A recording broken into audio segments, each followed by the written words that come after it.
We are here at Yoba College in the Da Vinci kitchen. Over the next 4 weeks, I'm going to be doing a series of videos to give you guys a few little industry tips and hacks as to how to make Christmas Day a little bit easier.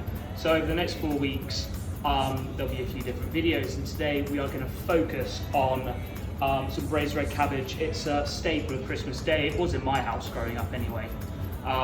And I'm just going to show you guys how to possibly make it a little bit easier and how we do it in the industry. So I've cheated a little bit, sorry about that. I've got everything ready before we get going, but all you need, really simple, some shredded red cabbage. That's about one medium-sized red cabbage. And then you need 50 grams of sultanas, half a sliced onion, a couple star anise, a cinnamon stick, 50 grams of light brown sugar, about 100 ml of port, need a bit of booze at Christmas, don't we? About 50 ml of white wine vinegar, about 400 ml of red wine, and then an apple. We haven't got that ready. Obviously, if you prepare apple, it will go brown. So it's really, really simple, guys. A lot of people make it in a pan. Absolutely nothing wrong with that. But obviously the risks involved in that. It can catch, it can possibly burn if you take your eye off it. So this way, it's sort of the all-in-one method. You need a heavy based casserole dish is perfect, but if you've just got roasting trays at home, that's absolutely fine. You just need to keep a bit more of an eye on it. So all you need to do, your cabbage straight in. All right, no messing, get it straight in there. Break up the little tough bits if you can, yeah? And then everything's just gonna go in. Sultanas, sliced onions, all right? Star anise, cinnamon stick. Before you put it in, just give it a little break. That helps to release the flavors a little bit more. Your sugar, give it a scatter all over the top. Your port, lovely port. White wine vinegar. And the reason we add the white wine vinegar is because it's quite a sweet dish with the sugars and the wines. You need that little bit of acidity. Yeah? And then what we need to do, just cut your apple up. All right, and we're just gonna grate that. All right. Don't worry about peeling it, you want it all in there, okay? Nice and quick, nice and easy.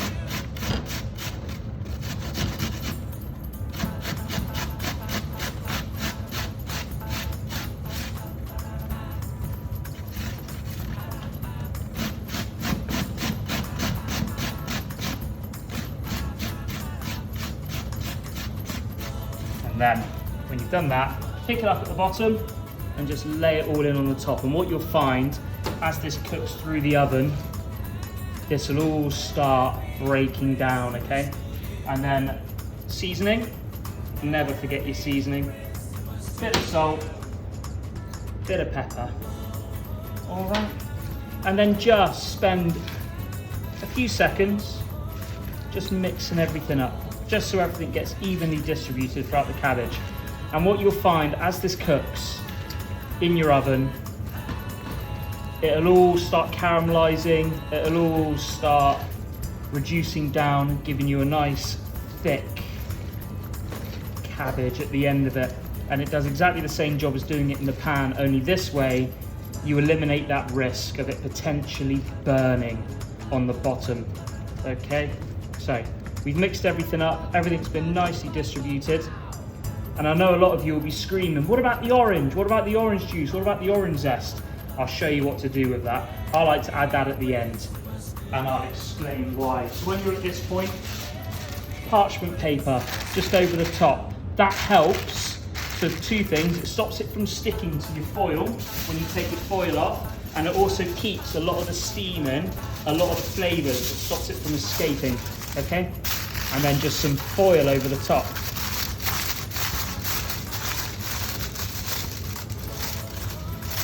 Nice and tight, and then you preheat your oven about 180, and you're going to give it an hour. You're going to check it after an hour, and if it needs a little bit longer, we'll give it a little bit longer.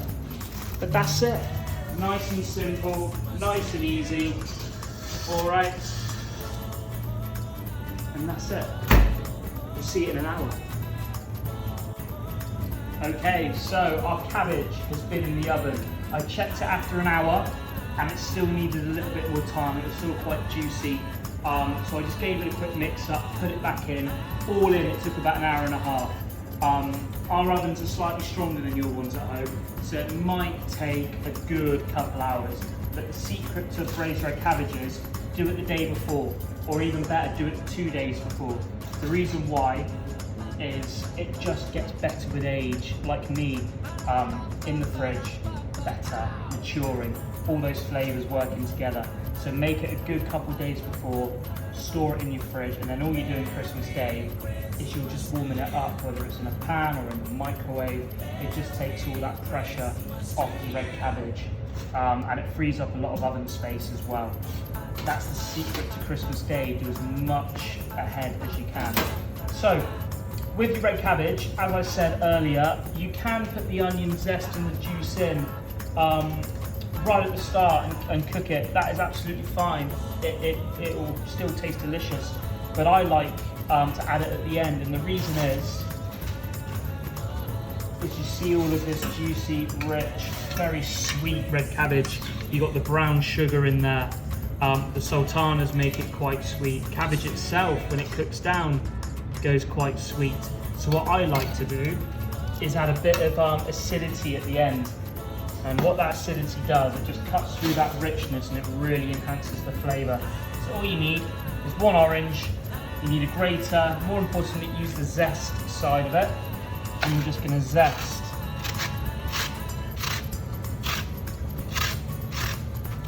So all of that loveliness. And you can't smell this on camera, but the smells are amazing. The sweetness of the cabbage, and then you get that real citrusy hit of the orange. Get it all out, and then you're not going to waste anything. You're going to get all of that juice in there now. Mind the pips.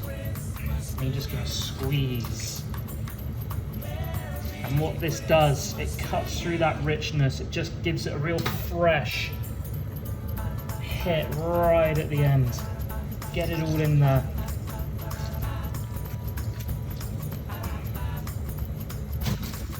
Give it all a mix up. Get a pip. They're quite easy to spot. They're not like lemon pips that go everywhere. Just give it a mix and you can see what it does. Just relaxes it a little bit.